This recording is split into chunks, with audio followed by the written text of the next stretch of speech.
Hi అండి, నేను నానోస్కి machines. ఎలా ఉన్నారు? ప్రతిరోజు వీడియోస్ పెడుతుంటా సార్. ఈసారి ఒక మంచి వీడియో సార్. ఆషాఢం offer sir. First offer sir ఇది. ఆషాఢం స్టార్ట్ అయిన ఒక మంచి ఆఫర్. ఆషాఢం ఆఫర్ సార్. విద్యా 90 వెయిట్, విద్యాతో స్టార్ట్ చేశానండి. ఇది విద్యా 90 వెయిట్ రిటర్న్ అంటాం. పెద్ద మిషన్ అండి. ఒకసారి కంప్లీట్ సెట్ చూపించండి సార్. పెద్ద మిషన్ ఒకసారి కంప్లీట్ సెట్ చూపించండి.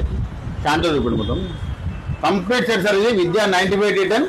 దీంతో పాటు మీకు ఒక పెద్ద మోటార్ అండి, ఒక కార్బన్ లెస్ మోటార్, ఒక పెద్ద మోటార్ అండి, ఒక పెద్ద మోటార్ ఉంది. ఇవన్నీ ఐటమ్స్ సార్, టోటల్ ఐటమ్ మీకు సీజర్ తో పాటు ఈ ఐటమ్స్ సార్ 35 రకాల ఐటమ్స్. ఇవన్నీ ఫ్రీ సార్. ఇవన్నీ ఫ్రీ, కేవలం 10,000 సార్. ఓన్లీ 10,000కి ఇస్తాను. ఈ ఆషాఢం offer sir. Machine, motor, complete set, ఈ పార్ట్స్ మొత్తం, మీ టైలింగ్ మెటీరియల్ మొత్తం కలిపి టోటల్ 35 ఐటమ్స్ సార్. ఇవన్నీ కేవలం 10,000కి ఇస్తున్నాను. ఓన్లీ ఆషాఢం ఆఫర్ సార్. ఈ ఆఫర్ ని మీరు అందరు ప్రతి కస్టమర్ తెలవాలని మరి వీడియో చూపిస్తాను సార్. చూడండి సార్. ఎవరికి ఇంట్రెస్ట్ కానీ సార్ మన షాప్ మీకు తెలిసిన ఎల్బీ నగర్ నానోస్కి మిషన్ మెట్రో స్టేషన్ దగ్గర, pillar number 1670 sir. Thank you sir. Thank you very much.